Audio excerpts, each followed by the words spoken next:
Hey everyone, Mr. Happy here and welcome back to my Final Fantasy review series. Last week I started something that, like I said, was long overdue on the channel. Despite having a wealth of experience with the Final Fantasy franchise, I don't really produce a whole lot of videos on most of the other games. And so I'm rectifying that by reviewing all of the Final Fantasy games I've played, and in the process maybe play a few new ones that I haven't played before, some of which I'm sure I'll be referencing in the various videos that we'll be covering here. So, because we did Final Fantasy 1 first, let's just go in order, and in this video, let's talk about the sequel, Final Fantasy 2. Now, like most games in the early gaming era, they didn't really make games with the idea that a sequel would exist. And Square was kind of on their last legs when they made Final Fantasy in the first place. So they didn't really say, oh, we're definitely making a sequel before the first game had started selling. What they did do was set a bar of about 400,000 units. If we sell that many, then we should make a sequel to it. And they ended up selling 520,000 copies in Japan, before it even released in North America, so that was more than enough for them to greenlight a second game, and of course give it a bit more love and attention than the first one had gotten, where it was, almost coerced into existing because of Dragon Quest's success. So they brought on a bunch of the team from the first game, including the director, of course, Hironobu Sakaguchi, the composer, Nobuo Uematsu, the concept artist, Yoshitaka Amano, and many, many more people who worked on the first game.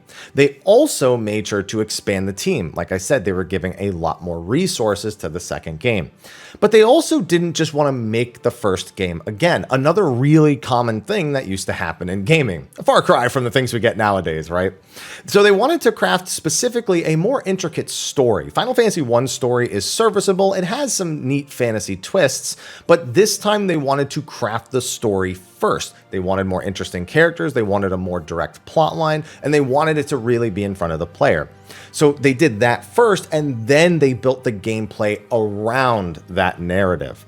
Now, despite the complete change in focus, which you'd think would disrupt development as a whole, they ended up getting it done in like under a year from the release of the first game. And remember, they didn't greenlight the sequel till after enough units had sold. So they got it done really, really fast. Heck, their lead programmer, the same lead programmer from the first game, he had to leave Japan because his work visa expired, and the development team followed him back to the United States in order to finish it, and they still got it done that quick.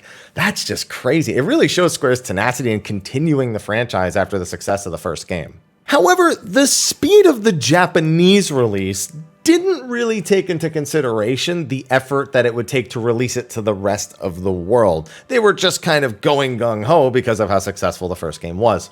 So what ended up happening is the game's localization and release outside of Japan ended up being completely abandoned. It was taking too long to do, and the release of the Super Nintendo, by the time they were like in the middle of the process, they just went, it's not really worth doing it. The game looks aged, it's on the old console, just leave it alone.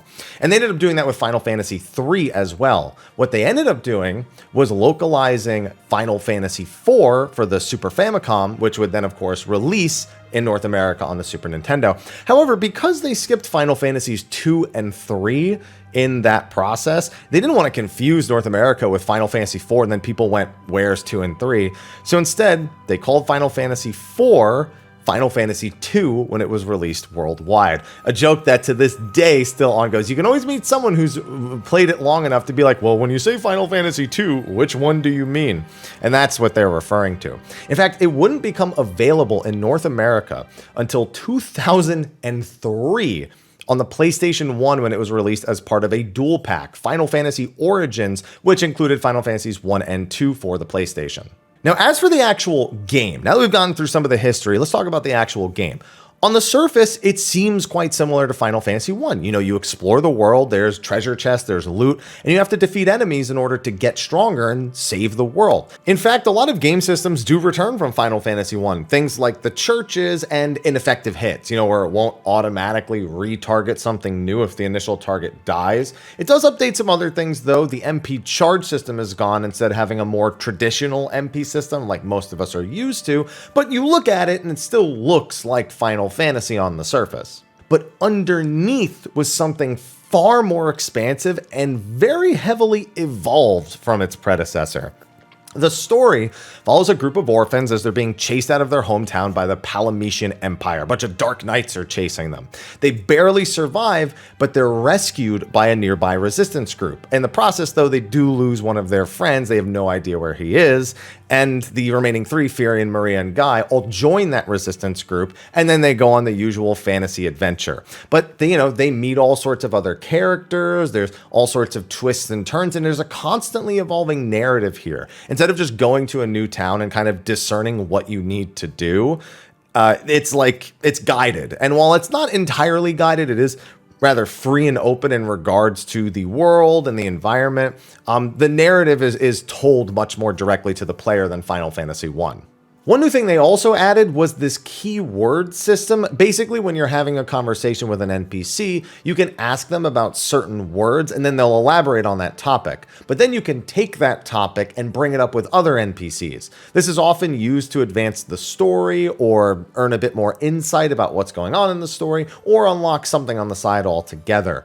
It's a little bit weird and confusing at times because sometimes keywords are nestled inside of conversations with other keywords, and given there are so many NPCs in the game, you're not really sure exactly which each one is supposed to go to. They do kind of push you in a direction, but it's not always that super obvious. That being said, it's not really seen as like a negative or a positive. It's an RPG element that's rather interactive and is just kind of a quirk of Final Fantasy II.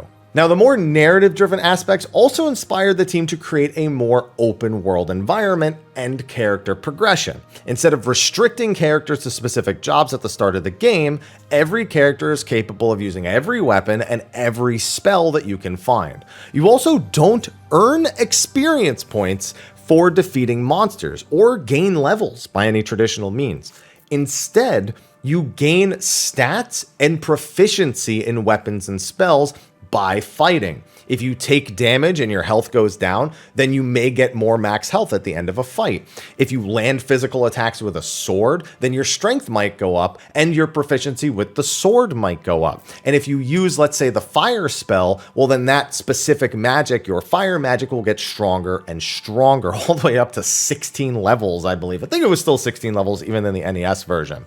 Now, basically, it just meant by fighting, you got stronger, and you could get stronger from every single fight instead of actually needing to gain, I need to kill, 20 random encounters to get one level. Instead, you could get a lot of individual points of strength throughout those same 20 encounters. Now, the levels of enemies still affect the rate of learning, so it's not like all the enemies in the game are the same difficulty, but the idea was just that you fight to get stronger every single fight.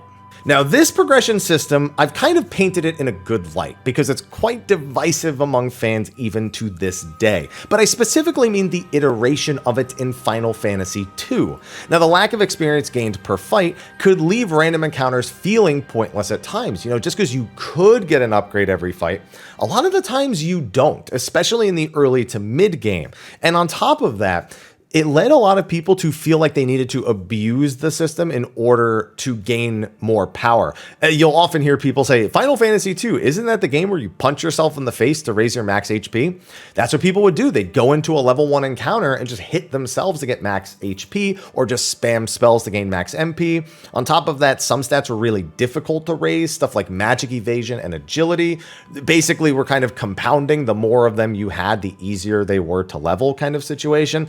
And it just made it super confusing for a lot of people to understand, and it's why it's generally regarded as one of the less popular games of the franchise. Just that very concentrated effort to raise specific spells and parameters, it was seen as somehow even more tedious than traditional leveling. Not to mention, in some versions of the game, you can even lose one stat by gaining power in another. Like if you gain a point of strength, you might lose a point of intelligence. And there's a whole calculation and system for that we're not going to get into, but that also leaves people feeling like, oh, I don't want to lose a stat. And so there's just all these little details that make things more difficult. Not to mention that because of all these things, sometimes it could be more difficult to deal with game mechanics like status ailments, or even just feeling like you could safely equip different armors or weapons because you had to consider what it meant with the enemies you were facing at that point in the world, and not always in the most engaging way.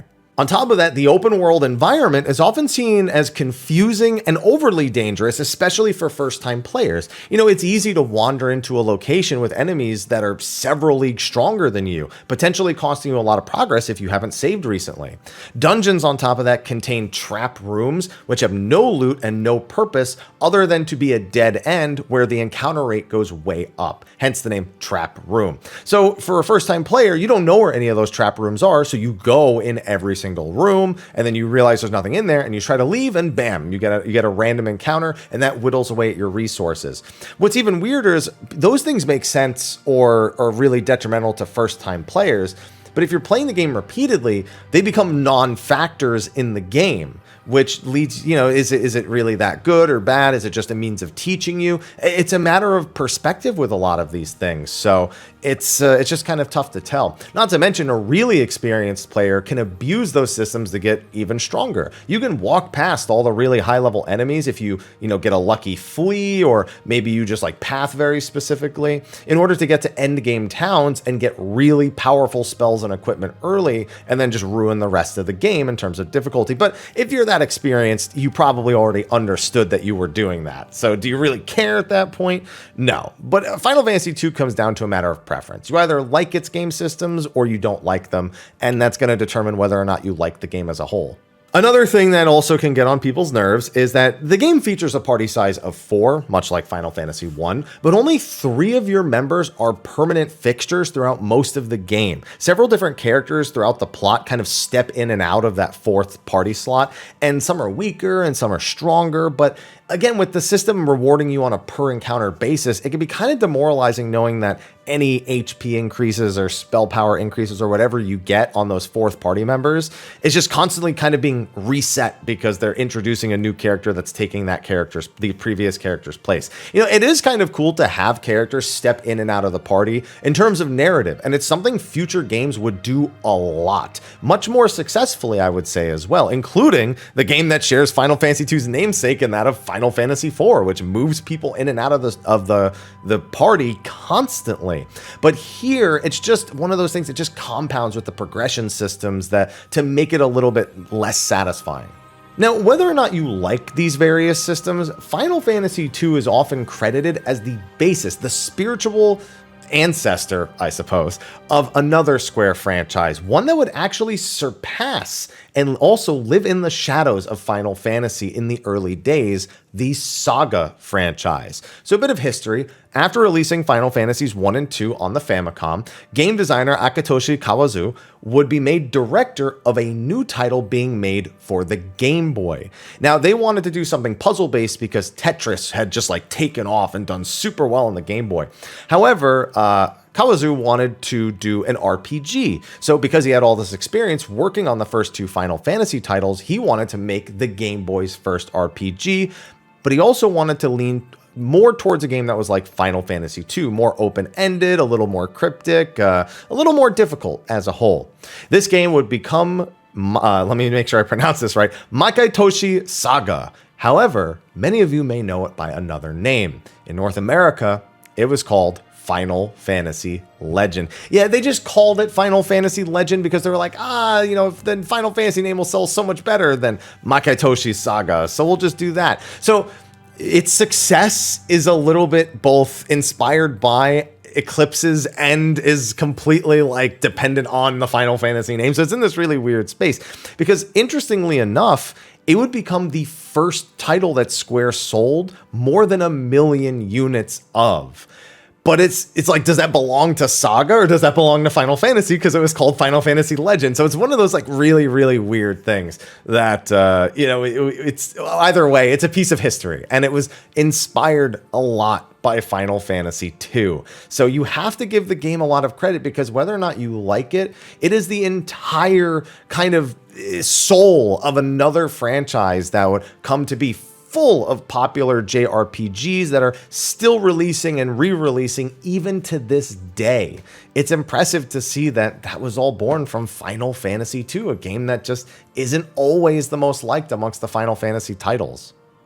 So now you're thinking, well, you may be thinking, oh, I should try Final Fantasy II. Maybe I like these kind of game systems. Maybe that sounds interesting to me. Or maybe you want to see if it's as bad as it maybe sounds on paper. Either way, you now have to decide what version of Final Fantasy II you want to play.